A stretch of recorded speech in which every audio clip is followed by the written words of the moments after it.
चलते हैं पावन गिरिराज गोवर्धन जी की महामहिमा का श्रवण करके उनके कृपा प्रसाद से भगवत चरणारविंद की अविरल प्रेम लक्षणा भक्ति की चाह करते हैं। गिरिर्गोवर्धनो नाम तस्योत्पत्ते च मे वद कस्मादेनं गिरिवरं गिरिराजं वदन्ति। गिरिराज जी क्यों कहा गया गोवर्धन जी को, इनकी उत्पत्ति कैसे हुई और गिरिराज जी महाराज की क्या महिमा है।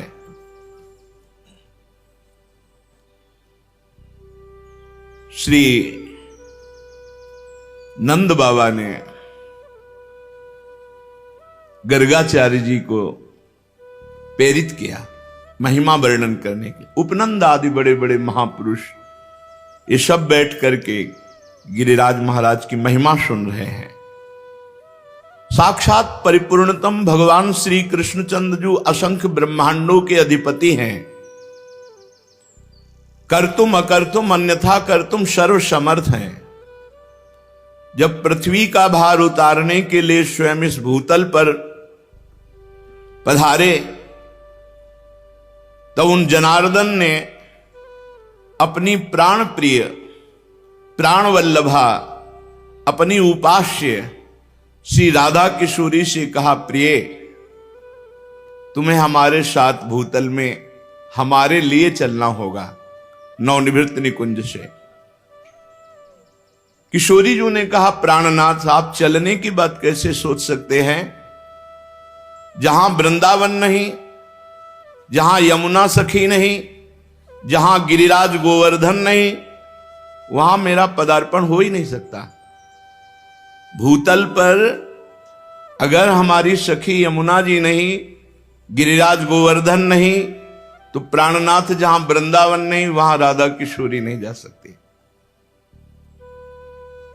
श्री लाडली जी की बात सुनकर हरिजू ने मुस्कुरा दिया और कहा, हमने पहले से व्यवस्था की है।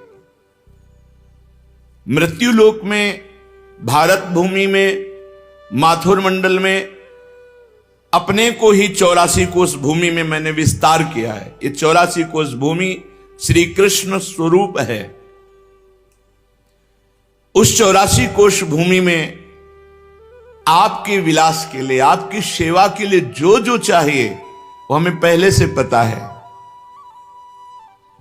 यमुना जी, गोवर्धन, संपूर्ण आपके सुख के लिए वृंदावन की शोभा भूतल पर उतरेगी।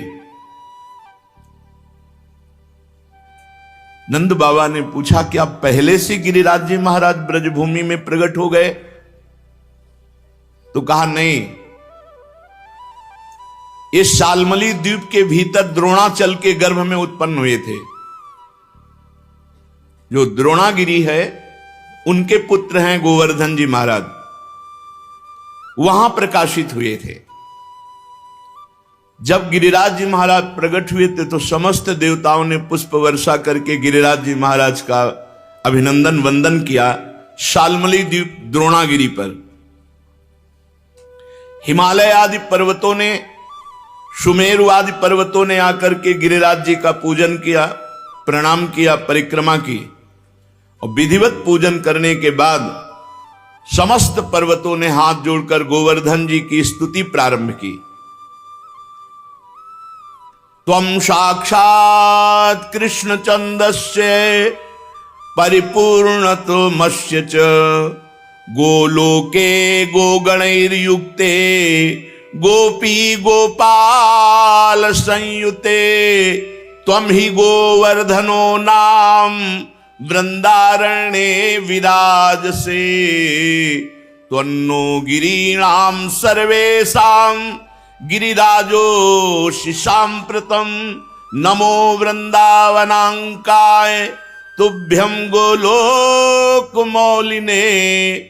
पूर्ण ब्रह्म तपत्राय नमो गोवर्धनाय च। समस्त सुमेर, हिमालय आदि बड़े बड़े पर्वतों ने गिरिराज महाराज की स्तुति की। हे गिरिराज, तुम साक्षात परिपूर्णतम भगवान श्री कृष्ण का स्वरूप हो। भगवान श्री कृष्ण की प्राण प्यारी गौओं का समुदाय, गोपाल, गोप सुंदरी गोपियों का समुदाय, ये सब आपकी तलहटी में आनंद प्राप्त करेगा। तुम्हारा नाम गोवर्धन है, तुम वृंदावन में नित्य विराजोगे। इस समय हम समस्त पर्वतराज आपको गिरिराज पदवी प्रदान करते हैं। द्रोणागिरी की गोद में प्रकट हुए गोवर्धन महाराज को गिरिराज पदवी प्रदान की समस्त विश्व के महान महान पर्वतों ने। वृंदावन सच्चिदानंदमय है। गोवर्धन भगवान द्रोणागिरी में विराजमान है। समस्त देवता गिरिराज सुमेरु आदि स्तुति करके गोवर्धन जी महाराज को प्रणाम करके, परिक्रमा करके सब अपने अपने स्थान को गए।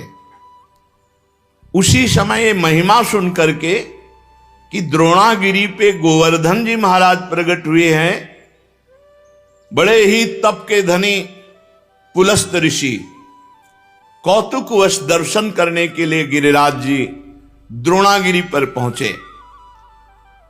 देखा द्रोणाचल की गोद में गौर श्याम वर्ण, गिरिराज जी के शिलाओं में आभा प्रकट होती गौर श्याम। एकाग्रता पूर्वक जब गिरिराज जी की परिक्रमा करो, दूर से देखो तो कुछ शिला में गौर रंग, कुछ शिला में श्याम रंग आपको दिखाई देगा। गोवर्धन भगवान ऐसे माधवी मालती सुंदर सुंदर लताएं, गुफाएं, बड़े सुंदर वृक्ष जो मीठे फलों के भार से सुंदर सुंदर सरोवर, कुंड, झरने, महाराज देखते ही पुलस्त ऋषि लुट गए। ये तो महान तपस्या करने की स्थली है, इनकी कंदराओं में तो बहुत आनंद आएगा ध्यान करने में भगवान का। सैकड़ों शिखर गिरिराज जी महाराज के रत्नमय, विविध रंग बिरंगे धातु, विविध शोभा पुष्पों की, नाना प्रकार के पक्षी खग कोलाहल कर रहे, झरने गिर रहे, मृग और बहुत से बंदर, मयूर, केकिका धुनी, बड़ा आनंद गिरिराज महाराज। पुलस्त जी के मन में इच्छा हुई कि ये पर्वत हमारे अधिकार में आना चाहिए। गोवर्धन द्रोणाचल से कहा, द्रोणागिरी, मैं तुम्हें आदेश करता हूं, अपने पुत्र का मुझे दान करो। द्रोणागिरी के पुत्र हैं गोवर्धन जी महाराज। तुम पर्वतों के स्वामी हो, तुम्हारा बड़े बड़े ऋषि मुनि तपस्या के द्वारा आदर करते हैं, तुम बड़ी औषधियों के पुंज हो, दिव्य औषधियां तुम में प्रकाशित होती हैं। जब लक्ष्मण जी को वीर घातनी शक्ति मेघनाथ ने मारी थी तो यहीं से औषधि, तो हनुमान जी महाराज को लगा कि कौन सी औषधि है, क्योंकि उन्होंने बताया प्रज्वलित तेजोमयी, तो कालने मैंने साफ प्रज्वलित तेजोमय कर दी थी कि हनुमान जी भ्रम में पड़ जाए। लेकिन बुद्धिमान अग्रगण्यम बलवताम वरिष्ठम, पूरा द्रोणागिरी उखाड़ लिया, जो मन आवे सो छांट लो औषधि। तुम औषधियों से संपन्न हो। मैं काशी में गिरिराज जी को विराजमान करूंगा, क्योंकि मैं काशी वास करने वाला हूं और मैं याचना ही नहीं कर रहा, आदेश दे रहा हूं। अगर ना तो साप, मेरा कोई प्रयोजन नहीं है, मैं तपस्या करूंगा गोवर्धन की शोभा देख करके, ऐसा मेरे मन में आया। भगवान विश्वेश्वर की महानगरी परम पवित्र मोक्ष प्रदायिनी काशी में जाकर गिरिराज गोवर्धन को विराजमान करेंगे। जहां पार्श्व में गंगा नदी बह रही, विश्वेश्वर विश्वनाथ भगवान विराजमान है, वहीं गोवर्धन को विराजमान करेंगे। आज तक ऐसा यश प्राप्त नहीं होगा जैसा गोवर्धन को यश प्राप्त होगा काशी में। मैं गोवर्धन के ऊपर ऐसी तपस्या करूंगा कि त्रिभुवन गोवर्धन की वंदना करेगा, और मेरी यह अभिलाषा तुम्हें पूर्ण करनी होगी। पुलस्त जी की बात सुनकर के सदैव प्रकट हुए द्रोणागिरी और रोने लगे। द्रोणागिरी ने कहा, पुत्र स्नेह विह्वल मेरे आंसुओं को तुम देख रहे हो तो आप अपनी तपस्या की बात सोच रहे हो। जब से गोवर्धन जी आए तब से मैं महान आनंद से हूं, मेरा आनंद क्यों छीनोगे? पुलस्त जी ने कहा आप शोक मत करो, आपका यश होगा। द्रोणाचल बोले महामुनि मैं पुत्र स्नेह से व्याकुल हूं, मुझे पुत्र अत्यंत प्रिय है, तथापि मैं आपकी आज्ञा का भी उल्लंघन नहीं कर सकता, क्योंकि जानता हूं आप एक क्षण में शाप देकर मुझे भस्म कर सकते हैं। द्रोणागिरी गिरिराज जी को अपने अंक में भर के कहा पुत्र कुछ भगवान और रचे हैं, इनकी सोच अलग है लेकिन कुछ भगवान और रचे हैं। भगवान का संकेत मानकर मैं तुम्हें इनको दान करता हूं। भारतवर्ष बड़ा पवित्र देश, धर्ममय देश है, जहां केवल भारतवर्ष में धर्म अर्थ और काम मोक्ष की आराधना होती है। निष्काम कर्म के द्वारा, ज्ञान योग के द्वारा तत्वबोध या प्रेम केवल भारतवर्ष में। मैं तुम्हें प्रदान करता हूं पुलस्त ऋषि को। गोवर्धन जी ने महान ऋषि पुलस्त जी से कहा थोड़ा आप हमारा परिचय भी तो जान लें। 8 योजन लंबा, 8 चौको 32 कोश, 2 योजन ऊंचा, 8 कोश ऊंचा, 5 योजन चौड़ा, 20 कोश, 5 चौको 20। ऐसे थे गिरिराज जी जब यहां आए थे। साफ हो गया महाराज का आगे तो रोज तिल तिल घट रहे हैं। ऐसी दशा में आप देख पाओगे कि मुझे ले जाकर काशी में विराजमान कर दो। पुलस्त जी ने कहा बेटा मैं पुलस्त हूं, अगर संकल्प करूं तो पूरे भूमंडल को उठा के चल सकता हूं। मेरे हाथ पर केवल तुम बैठ जाना, मैं काशी में ही छोड़ूंगा तुम्हें। गोवर्धन ने कहा फिर एक बार क्या बोल गए आप सोच लो। एक बार हाथ में आ गया उतार दिया तो फिर तुम्हारी सामर्थ्य नहीं होगी कि आप मुझे हिला भी सको। मेरी प्रतिज्ञा और आपकी प्रतिज्ञा एक। आपने कहा मैं यहां से उठाऊंगा और काशी में रखूंगा, और मैं कह रहा हूं अगर बीच में रख दिया तो मैं आपके यहां उठाए फिर नहीं उठूंगा। पुलस्त जी ने बात तय कर ली। शाल्मली द्वीप से लेकर कितने बड़े महान तपस्वी भारतवर्ष के कौशल देश के रास्ते में लिए हुए गिरिराज जी को आ रहे हैं। पर्वत द्रोणागिरी विकल हो गए। गोवर्धन जी ने द्रोणागिरी को प्रणाम किया और कहा सदैव आपके साथ हमारा नाम, हमारे साथ आपका नाम जुड़ा रहेगा। आंसुओं से अभिषिक्त होकर द्रोणागिरी ने गिरिराज महाराज को विदा किया। दाहिने हाथ पर पुलस्त ऋषि ने उठा लिया और बड़ी तीव्र गति से चले। गिरिराज महाराज शांत देखते रहे। जेव ही माथुर मंडल में आए, ब्रज 84 कोश में जहां गिरिराज जी विराजमान है, गिरिराज जी अपना भार भी बढ़ा लिया और विचार किया ये मेरी लीला स्थली है मेरे प्रभु की, मैं यहां से एक कदम बाहर नहीं जाऊंगा। यहां भगवान श्री कृष्ण श्री किशोरी जी के साथ, ब्रजगोपियों के साथ, ग्वाल वालों के साथ यहां दिव्य लीला करेंगे, उसका मुझे आनंद मिलेगा। कैशोर लीला, बाल लीला, सब लीलाओं का आनंद मुझे मिलेगा। इतना ही नहीं, मेरे ऊपर दान लीला, मान लीला, ये सब प्रभु करेंगे। मैं एक कदम यहां से नहीं जाऊंगा ब्रजभूमि से। जहां किशोरी जी के साथ प्रभु अपने चरणों से विहरण करेंगे, वहां छोड़कर मैं अब कहां जाऊं। गिरिराज गोवर्धन इतने भारी पड़ गए कि मुनि का हाथ ऐसा लगा कि टूट जाएगा, और साथ में बड़ी जोर की लघुशंका लगी। गिरिराज महाराज की लीला, भार तो तप बल से रोक रहे थे, लेकिन लघुशंका तप बल से कहां तक रोके। वो बात थी कि अगर रख दिया तो भी तुम्हारी ताकत नहीं कि उठा सको। इतनी लघुशंका लगी कि वो बात भूल गए। और धार से हाथ पीड़ित तो गिरिराज महाराज जहां विराजमान है यहीं विराजमान किया, लघुशंका किया, आचमन किया, पवित्र हुए और गोवर्धन से गाओ कर कमल में विराजमान हो। बोले खत्म खेल, हमारी और आपकी प्रतिज्ञा थी कि आप रख दोगे, उठा नहीं पाओगे, तो उनका तुम्हारे आने से मैं अभी उठाकर तुम्हें ले चलता हूं। पुलस्त ऋषि ने अपना सारा तेज तप बल सब लगा दिया, गिरिराज महाराज टस से मस नहीं हुए।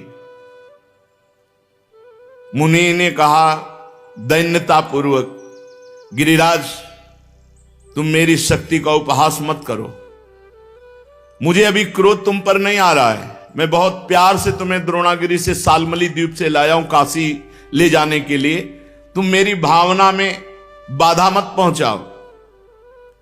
गिरिश्रेष्ठ चलो, भार अधिक मत बढ़ाओ, मैं जान गया हूं कि तुम रूठ रहे हो, लेकिन शीघ्र तुम्हारा सम्मान काशी में होगा। गोवर्धन जी ने कहा मेरा दोष नहीं है, आपने कोई मुझे यहां स्थापित नहीं किया है कि आप हमको लाके यहां से स्थापित किया, हमारी प्रतिज्ञा थी, धरना मत बीच में, क्यों रख दिया बीच में? लघु शंका, इसके हम जिम्मेवार थोड़ी है। अब मैं यहां से एक कदम भी नहीं जाऊंगा, तुम्हारी ताकत नहीं कि यहां से ले जाओ। अब तो पुलस्त मुनि की सारी इंद्रियां क्रोध से व्याकुल हो गई और ओंठ फड़कने लगे। उन्होंने कहा तुम हमारा सारा उद्यम व्यर्थ कर दिया है द्रोण पुत्र गोवर्धन, मैं तुम्हें साप देता हूं कि आज के बाद तुम तिल तिल रोज घटोगे। गिरिराज महाराज पहले 8 योजन 32 कोस, अब 21 किलोमीटर की परिक्रमा रह गई है। कितने ऊंचे? 2 योजन 8 कोस ऊंचे, 5 योजन चौड़े, बहुत देखो तिल तिल रह गए। भजन कर लो, कलयुग और आगे बढ़ेगा, तब गंगा और गिरिराज अंतर ध्यान हो जाए। जब तक गंगा और गिरिराज हैं कलयुग का तांडव नहीं हो सकता, पर रोज एक एक तिल गिरिराज जी क्षीण हो रहे हैं। शाप दे दिया, तिल तिल भर तुम रोज क्षीण हो गए। गिरे त्वाति धृष्टेन न कृतो में मनोरथा तस्मात् तु तिल मात्रम ही नित्यम तुम क्षीणताम ब्रज। ब्रजवास करो, लेकिन एक एक तिल रोज क्षीण हो गए। गर्गाचार्य जी कहते हैं यावत भागीरथी गंगा यावत गोवर्धनो गिरी तावत कलेह प्रभावस्तु भविष्यति न करचित। जब तक गिरिराज गोवर्धन विराजमान है, भागीरथी गंगा प्रवाहित है, तब तक कलयुग अपना तांडव नहीं कर सकता। हां, उसका प्रभाव रहेगा। तांडव शब्द से मतलब है भ्रष्टाचार ही भ्रष्टाचार, भ्रष्टाचारा सत संसारा, धर्म सुने नहीं काना, कलिकाल बिहाल की मनुजा, नहीं माने को अनुजा तनुजा, ऐसा भ्रष्ट आचरण, न कहीं स्वाहा न स्वधा न राम न कृष्ण न हरि, अब बिल्कुल भ्रष्टाचार। तब भगवान कल की रूप में आकर दुष्टों का संहार करके फिर नवीन शांति की स्थापना करेंगे। उस दिन से गोवर्धन महाराज ब्रज में विराजमान हुए, पर महाराज पुलस्त जी के साप से तिल तिल क्षीण होते गए। जब तक भागीरथी गंगा गोवर्धन पर्वत भूतल पर विद्यमान है, तब तक कलिकाल का प्रभाव कदापि नहीं बढ़ेगा। ये गोवर्धन का शालमली द्वीप द्रोणागिरी से ब्रजधाम आना है। ये पावन श्री गिरिराज महाराज जी का चरित्र है। श्री गिरिराज महाराज पूरे विश्व ब्रह्मांड में सर्वश्रेष्ठ कुंड और तीर्थों को अपने में छुपाए हुए हैं।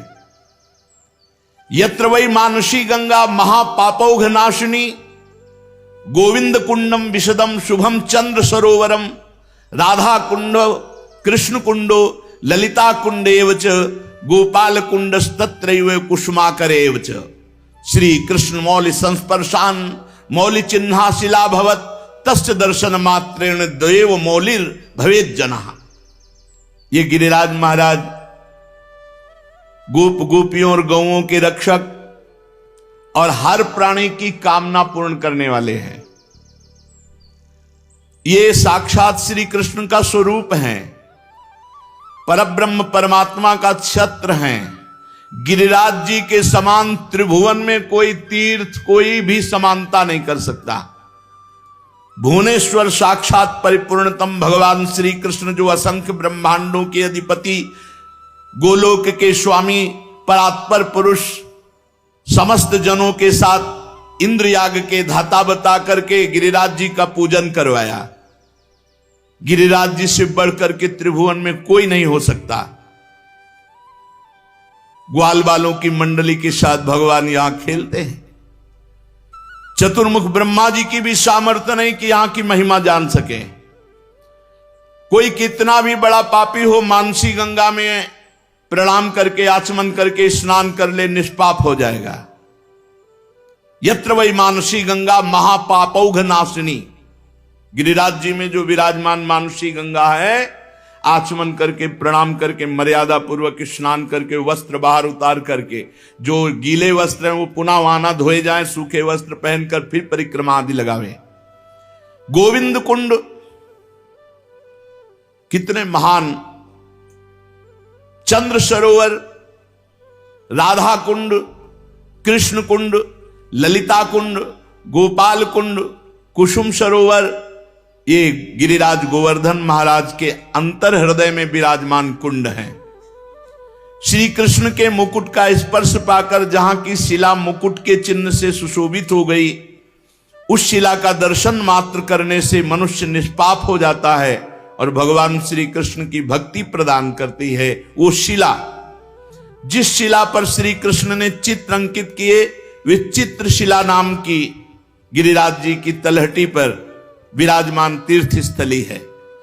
बालकों के साथ क्रीड़ा में संलग्न श्री कृष्ण ने जिस शिला को बजाया, वो पाप नाश करने वाली शिला वादनी शिला, बाजनी शिला कहते हैं। श्री कृष्ण ग्वाल बालों के साथ कंदुक क्रीड़ा की, उसे कंदुक क्षेत्र कहते हैं। वहां शक्रपद, ब्रह्मपद, ये तीर्थ विराजमान हैं, जिनका दर्शन और जिन्हें प्रणाम करने से सहज में स्वर्ग लोक चाहे तो स्वर्ग लोक, भक्ति चाहे तो भक्ति प्राप्त हो। जो गिरिराज जी की परिक्रमा में धूल में लोटता है, वो निष्पाप होकर भगवान के धाम का वासी होता है। जहां माधव ने गोपों की पगड़ियां चुराई थी, वो महापापहारी तीर्थ गिरिराज जी में औशनीश नाम से प्रसिद्ध है। एक समय दधि बेचने के लिए गोप वधुओं का समुदाय निकला। उनके नूपुरों की झनकार सुनकर मदन मोहन श्री कृष्ण ने निकट आकर उनके रास्ते को रोक लिया।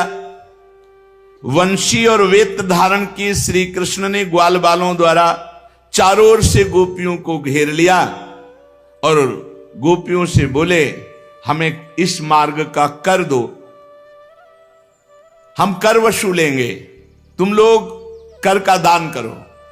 गोपियां बोली, तुम बड़े टेढ़े हो, ग्वाल बालों के साथ राह रोक कर खड़े हो गए हो, तुम गोरस चाहते हो, हमारा रास्ता छोड़ दो, नहीं तो राजा कंस से शिकायत करके कारागार में डलवा देंगी। भगवान ने कहा, कंस की धमकी मत दो, देखना मैं उसे कैसे मारूंगा, खींचकर बाल सभा में पटक कर मारूंगा। जिस कंस की तुम धमकी दे रही हो, उसे मैं खुले चौड़े मैदान पे मारूंगा। ये कहकर बालकों द्वारा दही पात्र सब फोड़ दिए और वहां दही खूब पाया। गोपियां परस्पर बहुत आनंदित होती हैं भगवान की लीला देखकर कि नंद का लाला तो बड़ा ही ढीठ, निडर और निरंकुश है। गांव में कोई इसका विरोध करने वाला नहीं है, जो देखो सब इसके दीवाने, और वन में आकर के हम लोगों से वीरता दिखाता है। आज यशोदा मैया से इसकी पिटाई कराएंगे। यूं कहकर गोपियां हृदय में परम आनंदित मुस्कुराती हुई अपने घर लौट आई। माधव ने जहां दधि लूटा, वहां पलाश के पत्ते दोने जैसे अपने आप हो गए, चिकने एकदम, आज भी हैं। जब गिरिराज जी की परिक्रमा लगाते हुए 84 कोस की परिक्रमा जहां से जाते, उस पेड़ में पत्ते ही दोने रूप में प्रकट होते हैं, देखा है हमने। उनमें भगवान ने सब सखाओं के साथ दही ले लेकर के पाया। वहां के वृक्ष आज भी दोनाकार प्रकट करते हैं, पत्ते, दोनाकार पत्ते। देखा होगा, बहुत लोगों ने देखा होगा। जो ब्रज परिक्रमा लगाए 84 कोष, उन्होंने जरूर देखा होगा। और वहां का है कि दही उन दोनों में रख के पाया जाए, ऐसा। जो उन दोनों में दही रख करके पाते हैं और वहां बैठकर भजन करते हैं, उनको भगवान के दिव्य धाम की प्राप्ति होती है। जहां नेत्र मूंद कर माधव बालकों के साथ लुका छिपी का खेल खेलते थे गिरिराज जी में, वह लौकिक नामक पापनाशन तीर्थ है। श्री हरि की लीला से युक्त जो कदम खंडी है, वहां श्री कृष्ण रसमयी लीलाएं करते हैं। जो कदम खंड का दर्शन करता है वो भगवान नर नारायण स्वरूप हो जाता है। श्री गोवर्धन जी की तलहटी में रास रासेश्वर श्री किशोरी जी के साथ श्रृंगार करके जो रास में उतरते हैं, तो उसे श्रृंगार मंडल नाम स्थान गिरिराज जी में है। श्री कृष्ण ने जिस जगह भगवत स्वरूप से गोवर्धन को धारण किया, 7 दिन 7 रात्रि, उनका वही रूप श्रृंगार मंडल तीर्थ में विद्यमान है। जब कलयुग के 4800 वर्ष बीत जाएंगे, तब श्रृंगार मंडल क्षेत्र में गिरिराज की गुफा के मध्य भाग से सबके देखते देखते श्री हरि का जो स्वरूप प्रकट होगा, वो श्रीनाथ जी के नाम से ना जाना जाएगा। प्रकट हो चुके हैं, क्योंकि 4800 वर्ष तो पूर्ण हो गए, तो श्रीनाथ जी महाराज मध्य से प्रकट हुए। देखो, जो शास्त्र में लिखा है वो अक्षरशः सत्य है। बड़े बड़े देवताओं के अभिमान को चूर्ण करने वाले उस स्वरूप को सज्जन पुरुष श्रीनाथ जी के नाम से पुकारेंगे। गोवर्धन पर्वत श्रीनाथ जी की बड़ी अद्भुत लीलाएं हुआ करती है। कलयुग में जो लोग अपने नेत्रों से श्रीनाथ जी भगवान का दर्शन करेंगे, वे निश्चित कृतार्थ हो जाएंगे।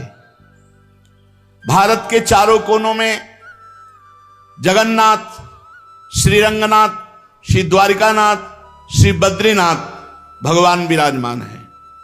भारत के मध्य में श्री गोवर्धन नाथ के नाम से विद्यमान है। गोवर्धन नाम में सब विराजमान हो गए।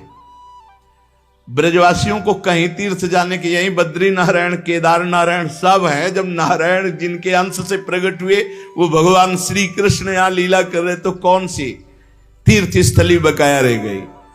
अरे बड़े भाग्य जहां वास कर रहे हो।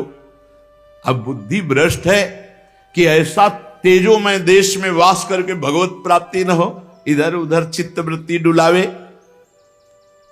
ये पांचों नाथ हैं, जगन्नाथ, रंगनाथ, द्वारिकानाथ, बद्रीनाथ, श्रीनाथ। ये हमारे भारत की बहुत बड़ी संपत्ति है, भारत की बहुत बड़ी निधि है। ये आर्तजनों की रक्षा में पांचों नाथ विराजमान हैं, जगन्नाथ, रंगनाथ, द्वारिकानाथ, बद्रीनाथ, श्रीनाथ।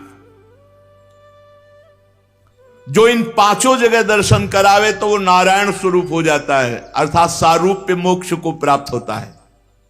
जो विद्वान पुरुष अन्य दर्शन न कर पावे तो श्री गोवर्धन नाथ जी का दर्शन कर ले, श्रीनाथ जी का। पहले श्रीनाथ जी यहीं विराजते थे, वो तो लीला पुरुषोत्तम है, सुख देने के लिए नाथ द्वारे में विराजमान है।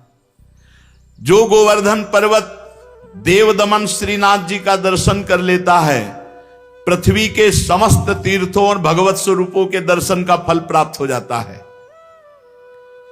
जहां ऐरावत हाथी और सुरभि गौ के चरणों के चिन्ह हैं गिरिराज जी में, वहां नमस्कार करके पापी मनुष्य भी भगवान के वैकुंठ धाम को प्राप्त करता है। जो कोई भी मनुष्य महात्मा श्री कृष्ण के हस्त चिन्ह, चरण चिन्ह जो गिरिराज जी में विराजमान है, दर्शन कर लेता है तो भगवान के श्री गोलोक धाम को प्राप्त होता है।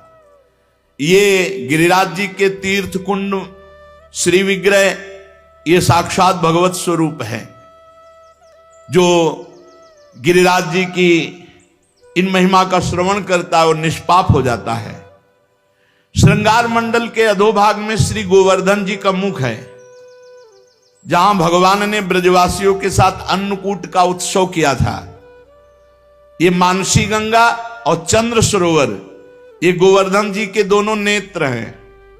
नासिका गोविंद कुंड है, अधर श्री कृष्ण कुंड, दोनों चिबुक अधर श्री कृष्ण कुंड।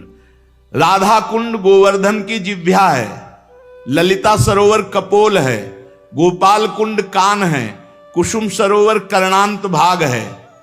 जिस शिला पर मुकुट चिन्ह है उसे गिरिराज जी का ललाट समझो, चित्रशिला उनका मस्तक और वादिनी शिला उनकी ग्रीवा है। कंदुक तीर्थ उनका पार्श्व भाग है।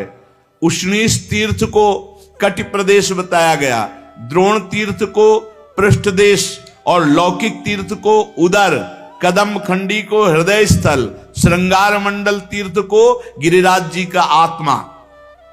श्री कृष्ण चरण चिन्ह महात्मा गोवर्धन का मन है। हस्त चिन्ह तीर्थ है, हस्त चिन्ह तीर्थ बुद्धि। एरावत चरण चिन्ह उनका चरण, सुरभि के चरण चिन्हों से महात्मा गोवर्धन के पंख कहे गए हैं। पुच्छ कुंड में पूछ की भावना, जहां पूछरी का लोटा। वत्स कुंड में उनका बल, रुद्र कुंड में क्रोध, इंद्र सरोवर में कामना पूर्ति की स्थिति रखी गई है। गिरिराज जी में कुबेर तीर्थ उद्योग स्थल, ब्रह्म तीर्थ प्रसन्नता, पुराण वेत्ता पुरुष यम तीर्थ में गोवर्धन के अहंकार की स्थिति बताते हैं। मैंने ये गिरिराज जी के समस्त अंगों का जो पापनाशक और भगवत भक्ति प्रदान करने वाला है, इसे जो श्रवण करता है योगीजन दुर्लभ गोलोक नामक परम धाम में जाता है। गिरिराजों का भी राजा गोवर्धन पर्वत भगवान श्री हरि का हृदय है और पुलस्त मुनि के प्रयास से ब्रजमंडल में इनका शुभागमन हुआ है। इनका दर्शन, इनकी परिक्रमा समस्त शोकों का नाश करने वाली है। एक समय की बात है कि गोदावरी तट पर एक ग्राम में एक ब्राह्मण रहता था। तो वो अपना ऋण लेने के लिए, कोई धनी मानी मथुरापुरी में रहते थे तो यहां आए। वो अपना कार्य पूरा करके जब घर को लौट रहे थे तो रास्ते में गिरिराज गोवर्धन जी मिले। तो ऐसा सुंदर पत्थर का टुकड़ा ऐसे देख करके उनको लगा कि साथ ले जाना चाहिए। एक बात ध्यान रखें, गिरिराज जी को साप मिल गया है इस बात के लिए कि ब्रज से बाहर नहीं जाना चाहते थे। और अगर किसी ने गिरिराज जी को ब्रज से बाहर ले जाने की चेष्टा की तो साप का अधिकारी होगा, अपने आप उसका पतन शुरू हो जाएगा। ये मत सोचो कि गिरिराज जी की शिला की महिमा सुनी तो ले जाकर ब्रजमंडल के बाहर विराजमान कर लें, ये सिद्धांत नहीं है। कुछ लोग कहते हैं कि अगर आप शिला उठाओ तो उसी के बराबर सोना गिरिराज जी को, सोना सुमेरु पर्वत परिक्रमा करके प्रणाम करके गिरिराज पदवी दे गया, उनको सोना चाहिए, उनको ब्रज चाहिए। ब्रज से बाहर ले जाने का कोई सिद्धांत नहीं कि आप सोना चांदी चाहे जितना बराबर रख दो। ऐसा शर्त कर देते तो पुलस्त ऋषि तपस्या से सोने का बना देते गिरिराज जी को। गिरिराज जी की शिला को ब्रजमंडल से बाहर ले जाना घोर अपराध है। ये तुम्हारी भक्ति का बाधन होगा, साधक नहीं होगा। ये मत सोचना कि हम गिरिराज जी की शिला उठाए, इतनी महिमा सुनी तो बाहर ले जाएं। अपना कार्य पूरा करके वो घर लौटने लगा। तब गोवर्धन की जी के तट पर वो गोल पत्थर बड़ा सुंदर लगा, गिरिराज जी की शिला तो उठा ली। अभी वो ब्रजमंडल में ही था कि एक घोर राक्षस उस पर टूट पड़ा, उस ब्राह्मण पर। उसका मुंह ऐसे नाटा छाती में घुसा हुआ, 3 पैर 6 भुजाएं, बड़ा विकराल ओंठ, ऐसे दांत, मोटी नाक, बदबू आ रही थी। बड़े बड़े दांत बगाड़ कर ब्राह्मण को खाने के लिए। राक्षस बहुत भूखा था, वो दहाड़ता हुआ ब्राह्मण के ऊपर। अब जैसे कोई आक्रमण करे तो अपने पास कुछ होता तो ऐसे करने का। ब्राह्मण के हाथ में गिरिराज शिला थी, सीधे उस राक्षस के ऊपर गिरिराज शिला का प्रहार किया।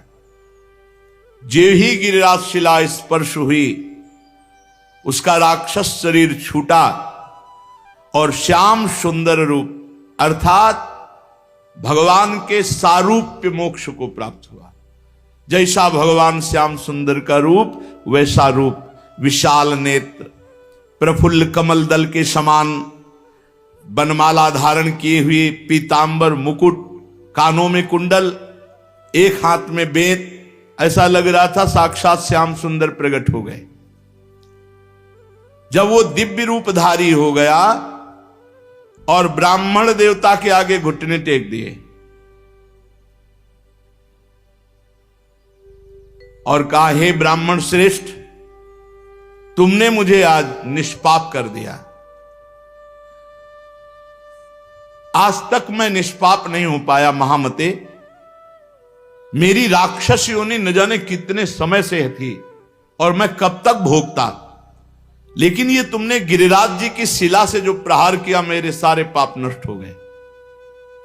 तुम्हारे सिवा दूसरा कोई ऐसा नहीं जो मेरा उद्धार कर सकता। ब्राह्मण बोला, पहले तो भयंकर रूप में, अब इतने सुंदर रूप में मैं आश्चर्य में पड़ गया हूं। मेरे में तो कोई सामर्थ्य नहीं है, मेरे द्वारा तुम्हारा उद्धार कैसे हो सकता? मैंने तो कोई संकल्प भी नहीं किया। और एक पाषाण का क्या ऐसा फल हो सकता है कि उसके स्पर्श से तुम भगवान का स्वरूप हो गए? उसने कहा, ब्राह्मण, ये साधारण पाषाण नहीं है, ये गिरिराज गोवर्धन की शिला है जो साक्षात भगवान हरि का रूप है। अरे इसके दर्शन मात्र से कृतार्थ हो जाए जीव। जो गंधमादन की यात्रा करके बड़ी तपस्या पूर्वक फल की प्राप्ति नहीं की जा सकती, वो गिरिराज जी के दर्शन मात्र से और परिक्रमा से कोटि गुना पुण्य प्राप्त किया जा सकता है। गंधमादन पर्वत पर तपस्या करके जो फल प्राप्त नहीं किया जा सकता, उससे करोड़ गुना फल गिरिराज जी की परिक्रमा, गिरिराज जी के दर्शन से। पर परिक्रमा करने वालों से प्रार्थना है, ये जो आधुनिकता लेकर के ब्रज में आते हो, कृपा करके ऐसी परिक्रमा दूषित मत करो। परिक्रमा लगानी है तो नंगे पैर लगाओ, जूता मोजा पहन के परिक्रमा नहीं लगाई जाती। जो 3-3, 4-4 परिक्रमा लगाते हैं वो महानुभाव कपड़ा बांधे रहते हैं, उनकी बात अलग है। आप कहो जिंदगी में दोबारा ना लगाने को मिले, इसके बाद कोई व्यसन परिक्रमा मार्ग में न करे गिरिराज जी में। जैसे हमने देखा है, स्वयं सिगरेट पी रहे हैं, मसाला खा रहे हैं, पिच पिच थूक रहे हैं, तुम्हें शर्म आनी चाहिए। तुम ब्रजमंडल भगवान की तीर्थ मंडली जहां विराजमान है गिरिराज जी में, वहां आए हो, वहां तुम थूक रहे हो, तुम्हें शर्म नहीं आ रही? एक दिन मसाला नहीं खाओगे मर जाओगे, एक दिन बीड़ी सिगरेट नहीं पियोगे मर जाओगे, एक दिन नशा नहीं करोगे तो मर जाओगे। अरे यहां मंगलमय धाम में आकर ये सब गंदगी करते हो। इसलिए परिक्रमा में दाहिने थूके नहीं, मुंहते नहीं, कुल्ला न करे। दाहिनी तरफ आराध्य देवते, चाहे वृंदावन की परिक्रमा हो, चाहे गिरिराज जी की, चाहे बरसाना धाम की, और नंगे पैर लगाओ। अरे आग में जला दिया जाएगा शरीर, गाड़ दिया जाएगा तो कीड़े पड़ जाएंगे, फेंक दिया जाएगा तो कौवा जीव खा जाएंगे।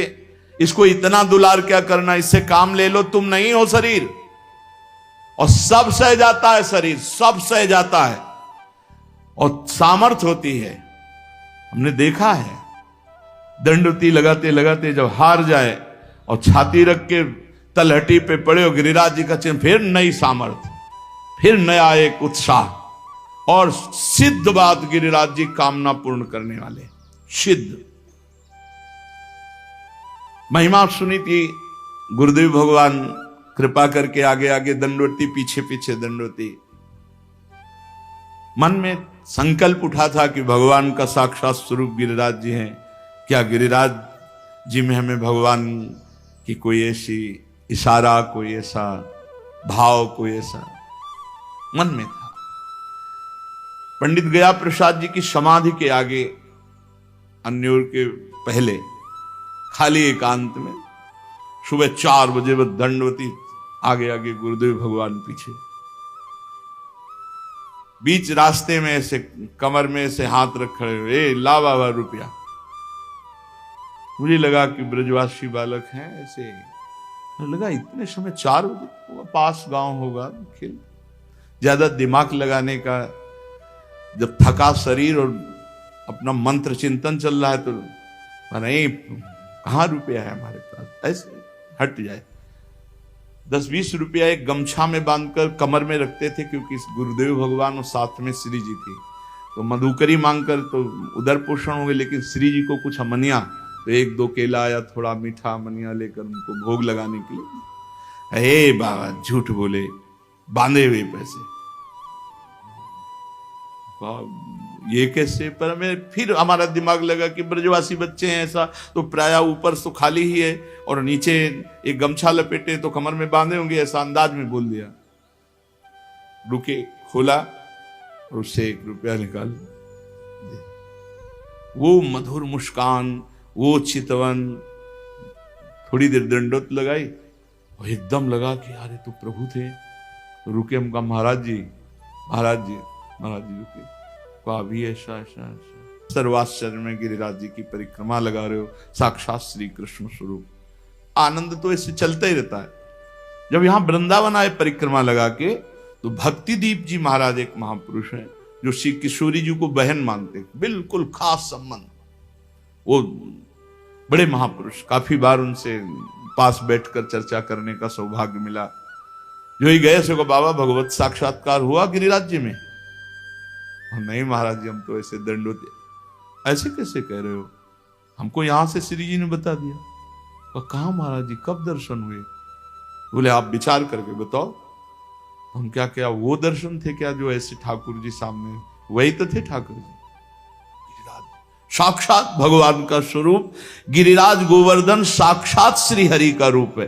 दर्शन मात्र से निष्पाप कर देते हैं।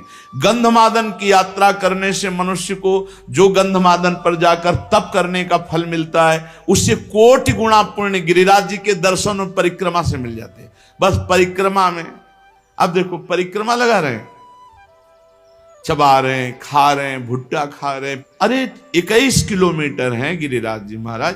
प्रारंभ करने के पहले कुछ पा लो, बीच में प्यास लगे तो जल ले लो, और जिससे जल पियो उसको 1-2 रुपया भेंट दे दो।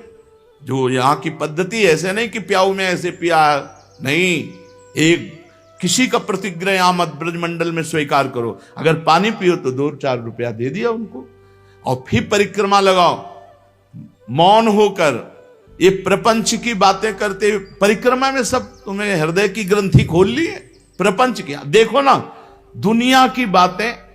अरे भगवान के धाम में आकर आप सोचो, यहां सुगंध फैलानी चाहिए कि दुर्गंध? बीड़ी, सिगरेट, तमाकू, पान मसाला, शराब, ये सब भैया बाहर छोड़ो ब्रज 84 कोस के। यहां आओ तो कमाओ, भगवान का पुण्य मंगलमय धाम का आनंद प्राप्त करो। गोवर्धन महाराज में जो कष्ट सहा जाता है, वो बड़े बड़े पापों का नाश करता है, बड़े बड़े पापों। अरे ये कमाई की जगह है। यहां उपवास करके खूब मंत्र, खूब नाम जप करो, भगवान का कीर्तन करो, परिक्रमा लगाओ, दंडवती लोटो, जन्म जन्म के पाप नष्ट करके लोक परलोक की उन्नति को प्राप्त हो। पर नहीं, बुद्धि भ्रष्ट है। यहां आए होटलों में वही संसारिकता, वही गंदी बातें। कैसे तुम्हारा मंगल होगा? 1-2 दिन के लिए श्री जी ने कृपा करी कि धाम प्रवेश पा जाओ, धाम में आके होटलबाजी इधर उधर। अरे ठीक है, कहीं रहो। घर गृहस्थी के जितने खेल है संसार में, जीवन भर खेलोगे भाई। धाम आए हो, भगवान के तीर्थ जाओ, नियम संयम से रहो। कम से कम 2-4 दिन जो आए हो ब्रह्मचर्य से रहो, पवित्र आहार करो। 1 दिन उपवास जरूर करना चाहिए। तीर्थवास का एक नियम है कि कम से कम 3 दिन रहे, तो 1 दिन उपवास करे, दूसरे दिन फलाहार, तीसरे दिन 1 बार अन्न ले ले, और खूब साधन भजन करे। ये तो कमाई का देश है।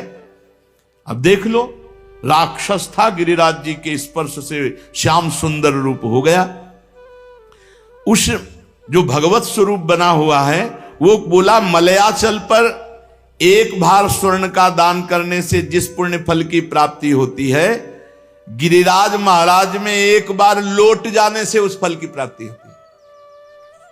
रज में लौट गए, इस सुख को कौन जाने। वृंदावन के गुणन सुन हित सो रज में लोट, जय सुख को पूजत नहीं मुक्ति आदि सतकोट। ये यहां का लाभ है। अरे भाई रज में लौटो, आचमन करो, बैठ के भजन करो, कीर्तन करो। जो मंगल प्रस्थ पर्वत पर ब्राह्मणों से वेद पाठ करवा करके उनको दक्षिणा दे, भगवान विष्णु के शास्त्र नाम का पाठ करवावे, वो जो फल प्राप्त होता है वो गिरिराज जी की तलहटी में बैठ के थोड़ी देर नाम कीर्तन करने से प्राप्त हो जाता है। थोड़ी देर भगवान नाम कीर्तन गिरिराज जी की तलहटी में। अरे लाभ लो भाई, ब्रजमंडल में आए हो जरूर जाना गिरिराज जी। बस नशा वसा गंदी बातें मत करो, उपवास करके दर्शन करो। एक दिन उपवास करके देखो, सारे पाप नष्ट हो जाएंगे। मानसी गंगा में स्नान करो, राधा कुंडाचमन, कृष्ण कुंडाचमन, रज में लोटो परिक्रमा। कितना मंगलमय देश है ब्रज 84 कोस। गिरिराज जी के समान पुण्य प्रदान करने वाला कोई भूमंडल पे दूसरा तीर्थ नहीं है। ऋषभ पर्वत, कूटक पर्वत, कोलक पर्वत, सोने से मढ़ी हुई सींग वाली 1 करोड़ गऊओं का दान करने से जो फल मिलता है, गिरिराज गोवर्धन की संपूर्ण तीर्थ स्थली के दर्शन मात्र से प्राप्त हो जाएगा। जैसे बताए गए जो तीर्थ स्थलियां, इनमें भ्रमण किए, ब्रजवासियों से पूछ ले, वो बता देंगे कि अमुक जगह। एक परिक्रमा जो रोड वाली है, उसमें तो आप ज्यादा दर्शन आदि का लाभ नहीं ले सकते, लेकिन अंदर वाली जब परिक्रमा करेंगे और एक ब्रजवासी कोई गाइड करने वाला हो, तो वो सब ये छुपे हुए जो तीर्थ स्थल हैं सबके दर्शन करा देंगे। गोवर्धन पर्वत की यात्रा करने से 1 करोड़ सोने से सींग बढ़ाकर गौ में दान करने का जो फल ऋषभ पर्वत, कूटक पर्वत, कोलक पर्वत पर है, वो गिरिराज जी की यात्रा मात्र से पूर्ण हो जाता है। ऋषिमुख, सहगिरि, देवगिरि की संपूर्ण यात्रा और पृथ्वी की पूरी परिक्रमा करने का जो फल है, उससे करोड़ गुना फल गिरिराज जी की लूट करके प्रदक्षिणा करने से प्राप्त हो जाता है, अर्थात दंडवती परिक्रमा से। भविष्य काल में उसका मंगल नहीं हो सकता जो एक बार गिरिराज जी से प्रीति कर ले। जय गिरिराज महाराज। श्री शैल पर 10,000 वर्ष तक जो तप और यज्ञानुष्ठानों का फल मिलता है, गोवर्धन के पुच्छ कुंड में, जहां अप्सरा कुंड है, पुछरी के लोठा के पास, स्नान करने से वो फल प्राप्त हो जाता है। जो गोवर्धन पर्वत पर उत्तम ब्रजवासी ब्राह्मणों को पवाकर दान देता है, वह स्वर्ग चाहे तो स्वर्ग, भगवान के वैकुंठ धाम को चाहे तो वैकुंठ धाम की प्राप्ति होती। धन होए ना तो ये लाभ लेना चाहिए। भगवान के तीर्थों धामों में जाकर के भूखों को भोजन देना चाहिए, पूज्य जनों को कुछ दक्षिणा भोजन ऐसे करना चाहिए। भगवान दिए हों तो करना चाहिए। यहां 1 का लाखों भगवान देते हैं, मिलेगा। थोड़ा धैर्य रखो। समय, खेती भी बोई जाती तो अपने समय से फलीभूत होती है। चित्रकूट पर्वत पे रामनवमी के दिन पयस्वनी मंदाकिनी में, बैसाख की तृतीया को पारियात्र पर्वत पर, पूर्णिमा को कुकुराचल पर और द्वादशी को नीलाचल जगन्नाथपुरी में, सप्तमी को इंद्रकील पर्वत पर जो दर्शन करने से पुण्य होता है, परम लाभ होता है, गोवर्धन गिरिराज जी में किसी एक कुंड में स्नान करने से उसका फल प्राप्त हो जाता है। किसी एक कुंड पर बड़ा योग लिखे हुए है कि जैसे बृहस्पति के सिंह राशि पर स्थित होने पर गोदावरी में, कुंभ राशि पर हरिद्वार में, पुण्य नक्षत्र पुष्कर में, सूर्य ग्रहण कुरुक्षेत्र, चंद्र ग्रहण काशी में, एकादशी के दिन शुकर तीर्थ में, कार्तिक पूर्णिमा को गढ़मुक्तेश्वर में, जन्माष्टमी के दिन मथुरा जेल में, द्वादशी के दिन खांडोवन में, कार्तिक पूर्णिमा को वेंकटेश्वर नामक मकर संक्रांति तीर्थराज प्रयाग में, वही धृति योग बृहस्पति, रामनवमी के दिन अयोध्या में। ये जो यात्रा करने पर फल प्राप्त होता है, गिरिराज जी की शिला का जल से अभिषेक, दुग्ध से अभिषेक, गिरिराज जी की शिला का पूजन करने से वो सब फल प्राप्त हो जाता है। जो भगवान श्री कृष्ण में मन लगाकर उद्धव कुंड, गोविंद कुंड, इसमें स्नान करता है, श्री कृष्ण के सारूप्य पद को प्राप्त होता है। हमारे गोवर्धन पर्वत पर जो मानसी गंगा है, बहुत पवित्र है मानसी गंगा, बहुत पवित्र, ये अनुभव की बात कह रहा हूं। तभी बार बार हम जब गिरिराज जी की बात करेंगे तो मानसी गंगा की बात करेंगे। सैकड़ों राजसूय यज्ञ करने वाला उतना पवित्र नहीं हो सकता जितना मानसी गंगा में स्नान करने से। गिरिराज जी का दर्शन स्पर्श ये महान पुण्यात्मा को प्राप्त होता है। यदि आपको विश्वास न हो तो देखो, मैं महापापी हूं, गोवर्धन की शिला स्पर्श मात्र से मैंने भगवान श्री कृष्ण के स्वरूप को प्राप्त कर लिया। उस भगवत स्वरूप की बात सुनकर के ब्राह्मण को बड़ा विस्मय हुआ, गिरिराज जी के प्रभाव को जानकर बार बार पुलकित हुआ। फिर ब्राह्मण ने पूछा, इस समय तुम दिव्य रूप में हो, पहले तो मुझे राक्षस रूप में दिखाई दिए। तो सिद्ध ने कहा, मैं पूर्व जन्म में एक धनी वैश्य था, समर्थ था, खूब धन संपत्ति हमारे पास थी, रूपवान था, तो मैं दूसरी स्त्रियों के साथ व्यभिचार करना, जुआ खेलना, मदिरा पीना, आगे चल करके वैश्यागमन करना और मदिरा में उन्मत्त होकर हिंसा करना, माता पिता पत्नी सबको मारना फटकारना।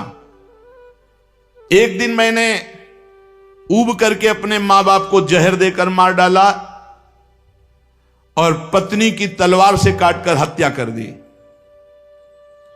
और स्वच्छंद रूप से फिर वैश्यागमन आदि अपराध करता रहा। लूटपाट का काम करने लगा क्योंकि धन की आवश्यकता थी। एक दिन मैं बहुत स्वर्ण के आभूषण लूट कर लाया तो वैश्या ने मुझे जहर खवाया, गले में फांसी लगाई और मौत के घाट उतार कर कुएं में फेंक दिया। गंदे आचरण वाले की गंदी ही गति होती है। अब मैं महापातकी यमदूतों के मुदगरों से पीट पीट कर बांध कर नरक ले जाया गया, कुंभी पाक नरक में डाला गया। एक मनवंतर तक नरक भोगने के बाद मुझे तप्त सूर्मी नामक नरक में डाला गया।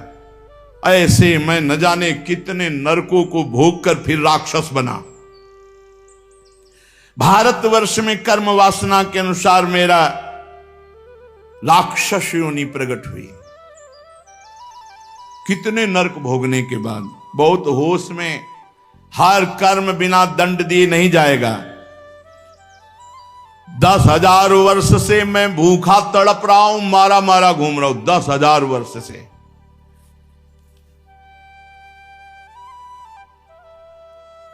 यमुना के सुंदर तट पर आज मुझे उद्धार का अवसर मिला।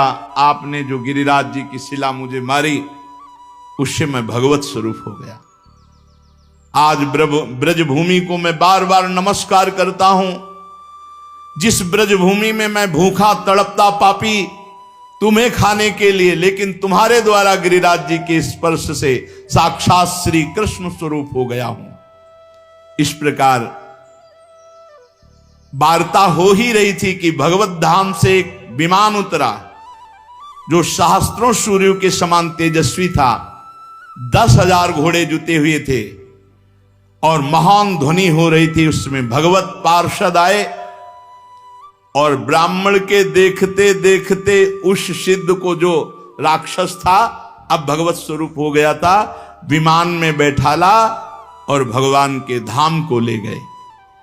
निकुंज विलासी श्री प्रिया प्रीतम की पावन प्रेम स्थली, क्रीड़ा स्थली है। श्री गिरिराज महाराज, नंदगांव, बरसाना, ये सब महान महान तीर्थराज प्रयाग भी यहां आकर अपने पापों का प्रायश्चित करते हैं। जो तीर्थों से पाप इकट्ठा करते हैं उनको यहां भस्म करते हैं आकर। इसलिए हम सब सौभाग्यशाली जो हमें ब्रजभूमि में आने को मिला, वास मिला। अब हम अपने जीवन को ऐसी एक धारा में देखो, जो कर्म करोगे उसका आपको फल भोगना पड़ेगा।